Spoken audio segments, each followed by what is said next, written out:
Nobody that plays this game at the highest level is going to manipulate the golf club when the hands and arms get down in front of the body and try to make something good happen out of that. It's not going to happen. But we can make good stuff happen if we have the golf club in a good position, if we have our hands and arms and our body in a good position. And that's what this drill is going to teach you here today. So I want to welcome everybody back to My Golf DNA, where we help you get better at the game of golf by giving you tons of information as to what you're doing, why you're doing it, and most importantly, we're out here teaching you how to get the job done. Today, we're going to be talking a little bit about the depth line and how you can use this to overcome a magnitude of faults in your golf swing when you go up to the top and you start shifting left and you start to set yourself up for a really, really good tour quality release. You hear me talk about the release so much. The release is the most important part of the golf swing. It's where we start to let the club do a lot of the work that we set it up to do in the golf swing. And a lot of you can't do that because you get the golf club out of position with an over-the-top movement. You get stuck too far from the inside. You have some sort of flip or massive scoop through the bottom. We're gonna help you fix that with one simple drill. That's right. That sounds pretty exciting, doesn't it? Well, I'm excited because it actually works for me as well.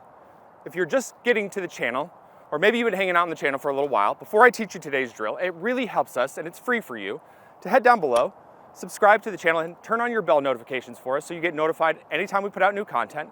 And if today's drill works for you, like I know it's gonna work for you, then you gotta do me a big favor. Let us know in the comments below what your success was, and hit the thumbs up button for us. You got it? Let's get to work. So what you're gonna need for today's drill is you're gonna need a couple of alignment sticks, you're gonna need some golf balls because we are gonna hit golf balls in this drill, and you're gonna need a camera. But you're also gonna need a good attitude here because when you practice, you have to enjoy what you're doing and you have to know that you're working on the right things. Otherwise, you're gonna just continue to live in the world of chaos. Once you have those things ready to rock and roll, get yourself set up here. The way I have it set up is I have a line that's on the ground that's called my foot line, and that's gonna be pointed in the direction parallel to my ball line or my target line. Then I also have an alignment stick coming straight up out of the ground that is going to create a visual that it's extending all the way up to the sky. I want you to call this line for the drill purposes is your depth line. Us golf instructors like to use a lot of fancy terminology like depth, center pivot. We like to use a lot of acronyms. It makes us feel better about ourselves. And I know a lot of you at home are trying to figure out what depth really means.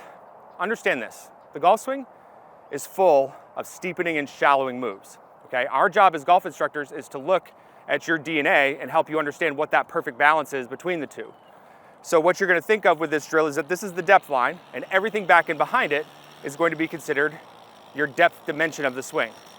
You got it?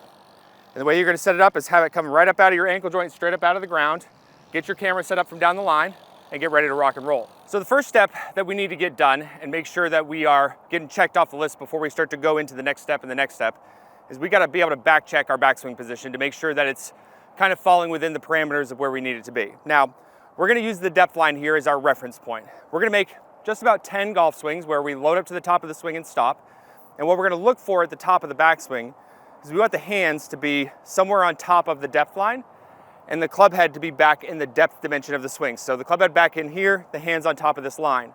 Now, one of the things that I failed to mention in the opener when I had you get this set up is that this line right here needs to be at about your belt line, and that'll play a significant role when we get into steps number 2 and 3 here. Now, what we're gonna do is we're gonna go ahead and get our setup here, get ready to rock and roll, and we're just gonna make 10 backswings at our normal cadence, and we're just gonna stop, and we're gonna visualize our hands up on top of that line and the club head back in depth. Now, if you find that when you get up to the top of your swing that your hands aren't on top of this line and the club head's not back in depth, and you do these first 10 swings and then you give it one more go, and you still don't see it, then I would suggest that you stop watching today's video, go work on your backswing mechanics, and then you can come on back here and use this drill as the glue that helps bring it all together. And I'll put some links in the description below for you guys at home. So let's stop what we're doing, go back, check it on camera right now. Let's see how we did. So it looks like we did pretty good there, but now we're ready to start working into step number 2. And this is where you need to be very buttoned up with working from a static address position all the way into a good delivery position. And you're gonna start really slow. And there's gonna be a lot of information that goes into this at first. But I want you to remember that all of this information is supposed to get consolidated down into some good visuals and good feels for you so that you know that, hey, I can actually see and feel this. I'm ready to start working into step number 3 and picking up the pace and hitting some real golf shots. We're gonna do about 10 reps here. So you have 10 backswing reps, and now you have 10 reps where you're working up to the top, coming down into good delivery position. Now, here's the focus points or the landing points for your good delivery position, okay? What we're gonna be looking for when we get down into that spot where we're gonna ready to let the club release is we're gonna make sure that we've got about 90% of our weight underneath our left foot. We're gonna make sure that our hips are slightly open to the target line. We're gonna make sure that our hands and arms are hanging down freely underneath our body here with your left bicep on the left side of your chest here. Make sure this is a key point for you. So if you have a logo on your chest, you wanna make sure that your bicep is letting us see it at home. I don't wanna see your arm really buckled up here, okay? I wanna see it nice and relaxed in that spot. And then the final checkpoint would be, from a down the line perspective, is making sure that the club head is perfectly in line with your hands, not out in front and not way back in behind you.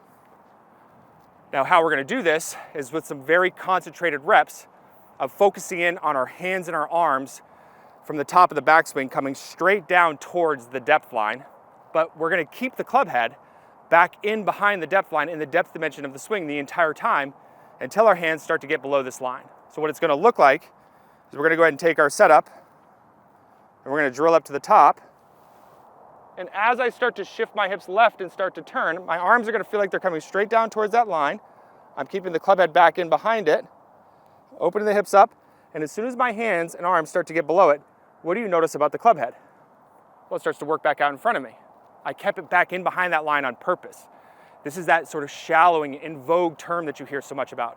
It's also coming with a hand and arm path that's very neutralized. My shoulders are allowing that to happen now without having to think about my shoulders. That's a beautiful thing. So we're gonna do 10 very focused, concentrated reps here.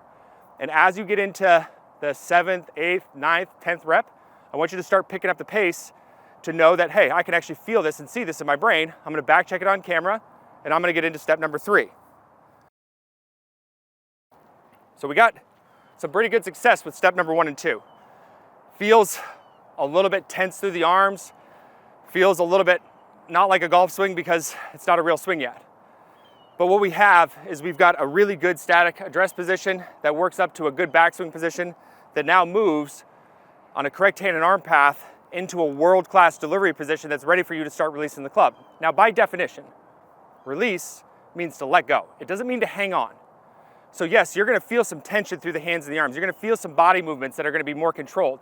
But when we start picking up the pace here, your job is to get the tension out of the hands and the arms when you start moving through that delivery position and have some fun. Let the club go.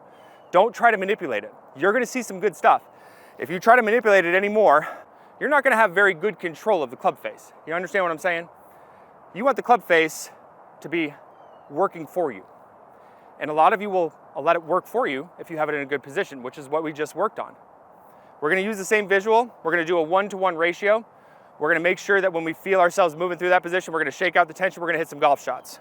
So I'm gonna have a golf ball ready to rock and roll here. Just gonna move it out away from me just a little bit. Okay, and I'm just gonna go ahead and make one practice swing. Feeling exactly what I just worked on. It felt pretty good. I'm gonna move the ball back in here. I'm still keeping my visual cues exactly the same. And now I'm just gonna go ahead and hit a golf shot and see how I did.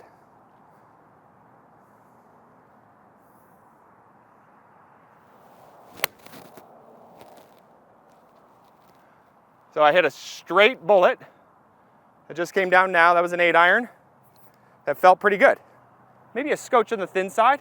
I'm not one of those online golf instructors that hits it perfect every time. I mishit it like you guys. So we're gonna try to get a little bit on top of it here. So remember the focus points. Feel those hands and arms straight down. Left bicep.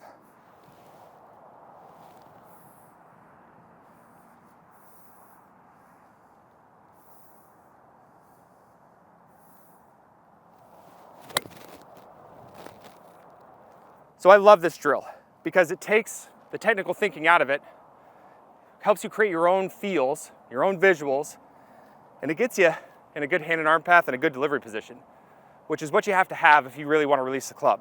So notice what I did there. I didn't make that full practice swing. I focused on making a concentrated rep coming down into that good delivery position. That's the freedom and the flexibility that I want you to have with this drill.